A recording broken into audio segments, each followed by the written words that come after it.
Hey everyone, so the trade deadline has passed, so we can do some fun post-trade deadline playoff predictions. So just based on what I've seen in the standings this season, I just kind of predicted how I think maybe the season will finish, the standings at the end, and then also the playoffs.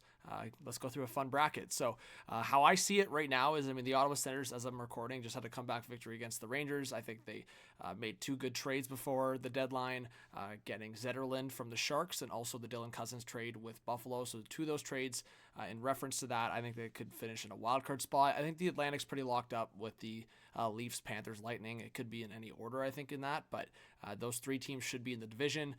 Washington, Carolina, I expect those two teams to be in division spots. The one team I could see dropping is the Devils. Jack Hughes, really tough injury. He's obviously a massive part of that team.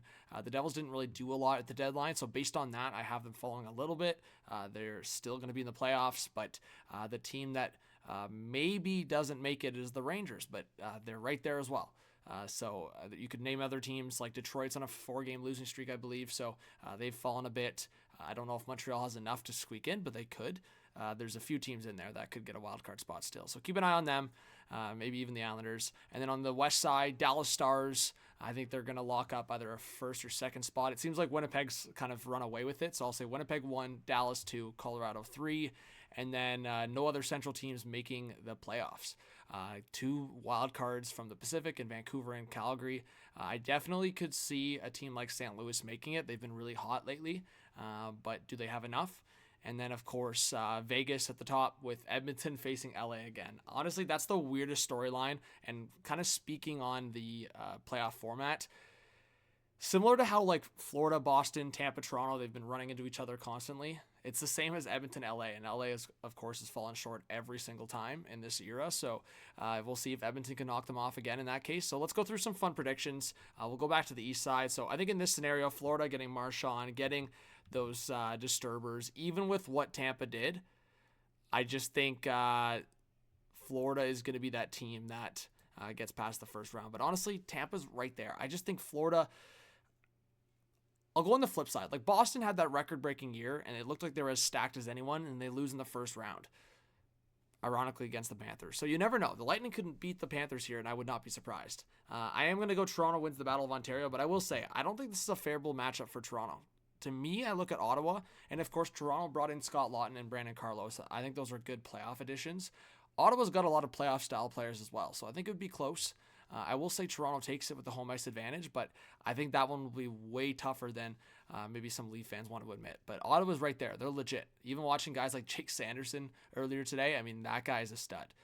Looking at Washington, New Jersey, I just think Washington wins probably, but again, it really depends on Jack Hughes. I think my opinion would change if someone said, hey, Jack Hughes is definitely going to be coming back either at the playoff start or even weeks before. Then there's a good chance I'm picking New Jersey. If they fall into a wild card spot and are playing Washington, I might give New Jersey the edge with a healthy Jack Hughes. But I think Washington, what they built this year, and then getting maybe Ryan Leonard, I just think overall they are such a well-oiled machine. It's not even the Ovechkin storyline is kind of making him, I would say, on the headlines. But at the same time, they have contributions up and down that lineup, and their defense core is a lot more improved. I would say probably the most improved throughout the league. Ottawa probably up there as well in terms of defensive improvements. So I think Washington will probably win that if Jack Hughes is even questionable. And then going down to Carolina, Columbus, I think Carolina, tough loss with Rantanen. They put all their eggs in kind of one basket with that move, trading Martin Necas. So I'm actually going to go Columbus. I think this would be one of the upsets. I think if New Jersey plays Carolina, I'm picking them. But I think Columbus, this is also, of course, coming together after the loss of Johnny Gaudreau. That dressing room, from all I've heard, is just so together. They're obviously, there's a lot more emotion and a lot more investment in this season, of course, for so many different reasons. And I think they've, of course, been kind of that Cinderella run. So like we've seen many times in the NHL, whether it's the new expansion teams or just kind of building around a story, that's what Columbus has done and done it. And obviously in a great fashion in terms of coming together for something that was, I don't know, the most negative. I don't know. Like the Johnny Gaudreau loss, to me, when I think about it too, still is like, it's kind of that denial, but also like not not realizing the significance of so many layers, like us as fans, but then everyone close to him. So I think it'd be really cool to see Columbus and Calgary make the playoffs and maybe make some noise for Johnny. So going on to the west side, Dallas, Colorado, I'm going to go Mikko Rantanen gets his revenge. I'm not going to doubt hockey stories. I mean, just talking about the significance of hockey stories. Mikko Rantanen's going to be looking for his revenge here. Even though I think you could make the argument that Mikko Rantanen probably regrets how him and his agent handled the negotiations with Colorado. But at the same time, I think he's getting set up pretty well in Dallas. So I'll take Dallas in that one. And then I will take Winnipeg. No upsets here. I think eventually Connor Hellebuck's going to have a great playoff run. He is kind of, I don't know if the right word's overused, but they definitely beat him up with so many starts throughout the regular season that it is tough for him to kind of stand tall throughout a playoff run. But maybe it's this year. We'll see. I think Winnipeg could have maybe made a bigger trade for a second line center, but I like the moves of getting Brandon Tanev and Luke Shen, playoff style guys. Calgary, Vegas. Again, we just talked about Calgary and Columbus hopefully going for some nice stories.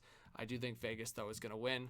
And I'm not really going for upsets here in this first round. I just think these are the 4 teams that are best built in the Western Conference and made the most aggressive moves, except for Vegas. They didn't really do anything, which I was surprised. But the other 3 teams made a very aggressive moves, I would say.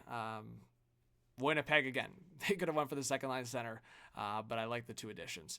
So let's go back to the East. Toronto, Florida. It's just going to happen, I think. Brad Marchand and Florida Panthers. No, honestly, I think this could be the year where the Leafs figure it out. The one big thing I'll say is the Leafs' depth is the question mark still. I think they could have made more moves. That's why I wanted a Brandon Tanev. Or I'll say this, it really comes down to the health of the goaltending. I still will fully believe that if Woll started that Game 7 against Boston, there's a different outcome there. I just think how you play in front of your goalie, and also all it takes is just one save.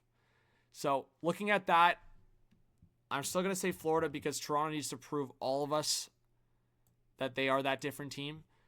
And then I'm going to continue a Cinderella run here. I think Columbus is just that put-together team. I think there's always a surprise team. I don't know if they go all the way to win a Stanley Cup. And I'm probably not going to have it that way. I'm probably going to have Florida running it back because of how built they are. But I do think that there is a real scenario where we could have, I would say, a rematch. In this scenario, I'm going to put Dallas in that conference final. And I'm going to put Edmonton in that conference final. And I'm going to put Edmonton going right back. I'm going to say rematch.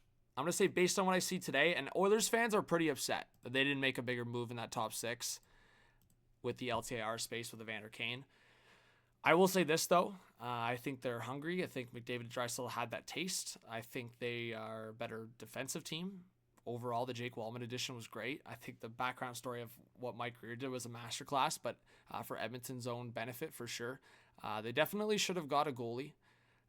But I will say it's one of those momentum things. And I go back, again, you definitely go back into history for references, but more so I kind of look at certain trends.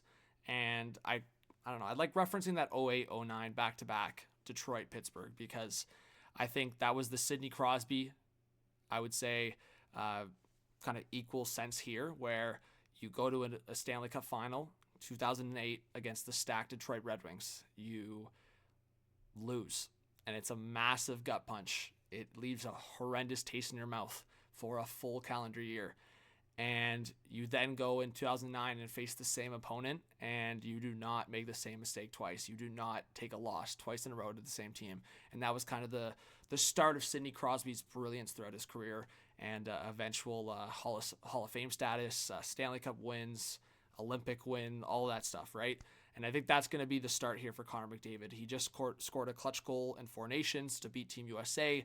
Olympics are going to be next year. I think the time is now for Connor McDavid to win a Stanley Cup. I honestly could have my mind changed prior to the playoffs, so keep an eye on that, guys. Maybe a team breaks out, a team goes on a run. I always consider how a team finishes the season, if they're really hot going into the playoffs. I also consider how certain new players gel. We haven't seen, as I'm recording this, I haven't seen how Lawton and Carlo play with the Leafs. I haven't seen Marchand play with the Panthers, and we won't see for another couple weeks because of the injury.